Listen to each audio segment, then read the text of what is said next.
সবাই দুরূদ শরীফ পড়ে আল্লাহুম্মা সাল্লি আলা সাইয়্যিদিনা ওয়া নাবিয়িনা ওয়া হাবিবিনা ওয়া মাওলানা মুহাম্মদ সাল্লাল্লাহু আলাইহি ওয়া আলা আলিহি ওয়া আসহাবিহি ওয়া বারাকা ওয়া সাল্লাম। আল্লাহুম্মা সাল্লি আলা সাইয়্যিদিনা ওয়া হাবিবিনা ওয়া মাওলানা মুহাম্মদ সাল্লাল্লাহু আলাইহি ওয়া আলা আলিহি ওয়া আসহাবিহি ওয়া বারাকা ওয়া সাল্লাম। اللهم صل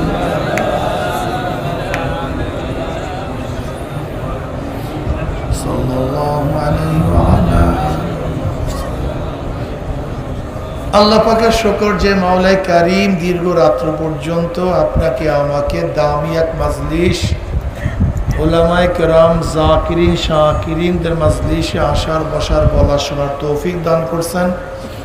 শুকরিয়া তান সবাই বলে আলহামদুলিল্লাহ। ভাই মাইক একটু কমায় দেন, সামনের মাইকগুলি কমায় দেন, সব মাইক কমায় দেন। এই মাজলিস অনেক গুরুত্বপূর্ণ, অনেক দামি। যেহেতু রাত্র অনেক হয়ে গেছে, আবার পিড়ি পিড়ি বৃষ্টিও পড়তেছে, কথা সংক্ষিপ্ত, কথা ঠিক না? আমি সূরা আসর তেলাওয়াত করছি। আল্লাহ পাক কালামে পাকের মধ্যে অনেক কসম কাটছেন, অনেক কসম করছেন। প্রথম কোরআনের মধ্যে কসম শুরু হয়েছে ফালা ওয়া রাব্বিকা লা ইউমিনুনা হাত্তা ইউহাক্কিমুকা ফীমা শাজারা বাইনাহুম। এখান থেকে কোরআনের কসম শুরু। এর আগে কোরআন কসম করিয়া কোনো কথা বলে নাই। কোরআনের শেষ কসম আল আসর ইন্নাল ইনসানা লাফি খুসর। এর পরে কোরআন কসম করিয়ার কোনো কথা বলে নাই। মাঝখানে বহুত কসম কোরআন করছে, ওয়াত্তিনি ওয়াজ-যাইতুনি ওয়াদ-দুহা ওয়াল-লাইলি ইযা ইয়াগশা, এরকম বহুত কসম করিয়া কোরআন কথা বলছে, ঠিক না? তা কোরআন শেষ কসম করছে আল আসর ইন্নাল ইনসানা লাফি খুসর। প্রথমেই কোরআন কসম করছেন, মাঝখানে অনেক কসম করছে, এর মধ্যে শেষ কসম সূরা আসর। এখানে আল্লাহ পাক রব্বুল আলামিন সময়ের কসম করছেন। কিসের কসম ভাই? আমি আসরের কসম খেয়ে বলতেছি। ওয়াই কাসমি আই কাসসামতুল আসরা, আমি আসরের কসম করতেছি। সময়ের কসম কেন আল্লাহ পাক করছেন? সময়ের গুরুত্ব বুঝাবার জন্য। বলেন কিসের গুরুত্ব বুঝাবার জন্য?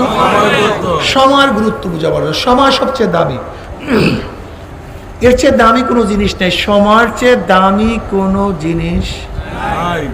টাকা হারানো গেলে আবার পাওয়া যায়, জমি ছুটে গেলে আবার সংগ্রহ করা যায়, নাকি ভাই? পারা যায় কি যায় না? স্বর্ণ যদি চলে যায় আবার স্বর্ণ জোগাড় করা যায়, কিন্তু সময় যদি একবার চলে যায়, সময় খুবই পিচ্ছিল, অনেক পিচ্ছিল। এত পিচ্ছিল এক রাস্তা, এই পিচ্ছিল রাস্তা অতিক্রম করে আপনাকে আপনার উদ্দেশ্য অর্জন করতে হবে। কিন্তু সময় আপনার জন্য বসে থাকবে না, সময় তার গতিতে চলতে থাকবে। এখন বলেন তো, যেই জিনিস হারানো গেলে আর পাওয়া যায় না, সেই জিনিসের গুরুত্ব কত? অনেক। এর জন্য সময়কে গুরুত্ব দিতে হবে। সময়কে যেই ব্যক্তি গুরুত্ব দিতে পারছে সেই ব্যক্তি কামিয়াব, সফল। আর যেই ব্যক্তি সময়কে গুরুত্ব দিতে পারে না, তার কোনো দাম নেই। কথা বলে না, তার কোনো এই হাত পাও চক্ষু অবয়বের নাম মানুষ না। ওই ঢাকার রোডের মধ্যে ফুটপাতে এরকম হাজারো মানুষ হাত পাওয়ালা আছে, তাদের কিসের দাম? হ্যাঁ, একজন পাগলের হাত পাওয়া আছে কি নাই? তাদের কিসের দাম?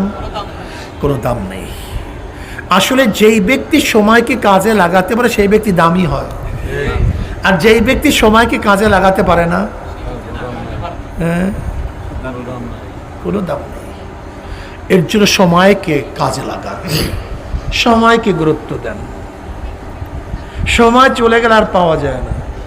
এর জন্য নামাজের একটা সময় আছে।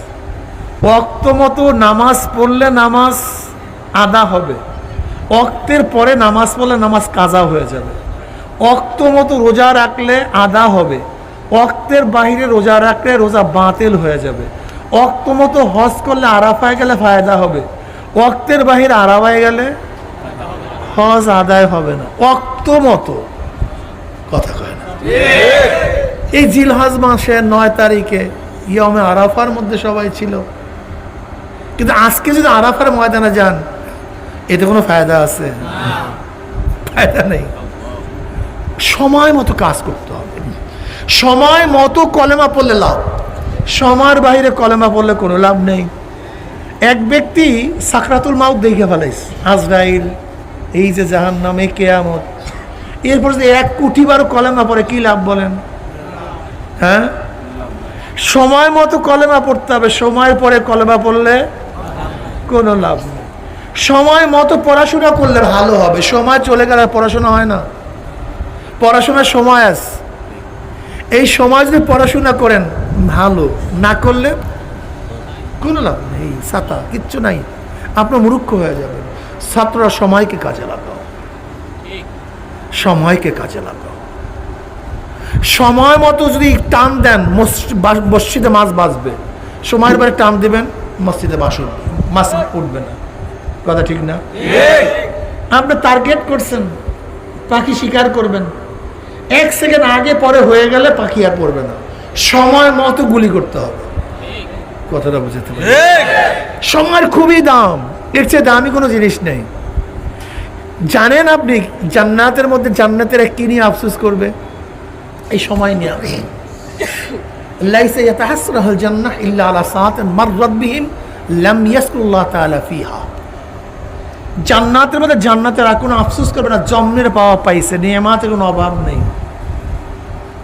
এত নেয়ামত, যে নেয়ামতের কোনো শেষ নেই, কোনো আফসোস তাদের মধ্যে থাকবে না। শুধু ওই সময়টুকু নিয়ে আফসোস করবে যেই সময়টুকু মাওলার জিকির ছাড়া কাটায় দিস।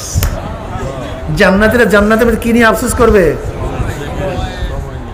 কি নিয়ে? সময়। যেই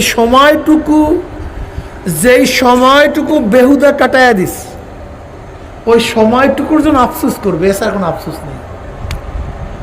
সময় সব দামি, সবচেয়ে দামি। ওয়াল আসর, এই জন্য আল্লাহ পাক সময়ের কসম করছেন, গোটা দুনিয়ার মানুষ সময়কে গুরুত্ব দেয়, অথচ আমাদের বাংলাদেশের মানুষ সময়কে সবচেয়ে গুরুত্ব কম দেয়।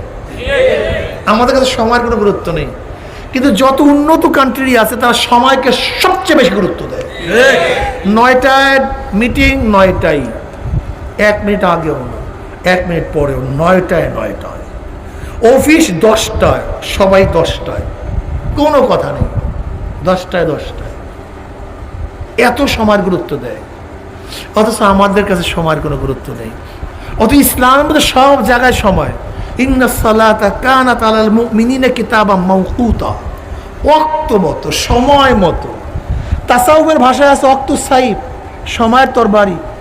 তাসাউফের ভাষায় সময়ের গুরুত্ব, সময় অনুযায়ী যদি কাজ না করা হয় সব বাতিল হয়ে যায়। সময়কে গুরুত্ব দিবেন তো? আড্ডা মারিয়েন না, সময়কে লস করিয়েন না, সময়কে গুরুত্ব দিয়েন। কাজ নাই, একটা পেঁপে চারা লাগান। যুবকরা, ছাদের মধ্যে, টপের মধ্যে একটা পেঁপে চারা লাগাও, একটা কদু গাছ লাগাও, একটা সিম গাছ লাগাও। যদি বাংলাদেশে 1 কোটি 5 কোটি কদুর প্রয়োজন হয়, লাউ তোমরা যাকে বলো কদু, এই 1 কোটি কদুর মধ্যে তুমি যদি একটা কদু ফলাতে পারো, কমপক্ষে শরীক হয়ে গেল। এই চিন্তা মাথার মধ্যে রাখো। যদি এত কেজি সিমের প্রয়োজন হয়, আমি যদি 1 কেজি উস্সি বা সিম উৎপাদন করতে পারি, আমি সেখানে শরীক হয়ে গেলাম। বুঝাতে পারি? তার মানে যদি আমাদের প্রত্যেকের মাথার মধ্যে এটা থাকতো যে বাংলাদেশে যাহা কিছু প্রয়োজন হোক, এই প্রয়োজনের মধ্যে আমিও সামিল থাকবো, বলেন তো বাংলাদেশের অবস্থাটা কেমন হইতো? এটা মাথার মধ্যে নেই, এই মাথায় নেই। আড্ডা, সারাদিন আড্ডা, সারাদিন চায়ের দোকানে আড্ডা, সারাদিন আড্ডা, কাজ নেই, কর্ম নেই। শোনেন, গরিব হয়ে জন্ম হওয়াটা অপরাধ না, কিন্তু গরিব থাকাটা অপরাধ। গরিব হয়ে জন্ম হওয়াটা কিন্তু গরিব, ভুকা হয়ে জন্ম গ্রহণ করা অপরাধ না, কিন্তু ভুকা থাকাটা অপরাধ। আমাদের দেশের মানুষ কত নিকৃষ্ট জানেন?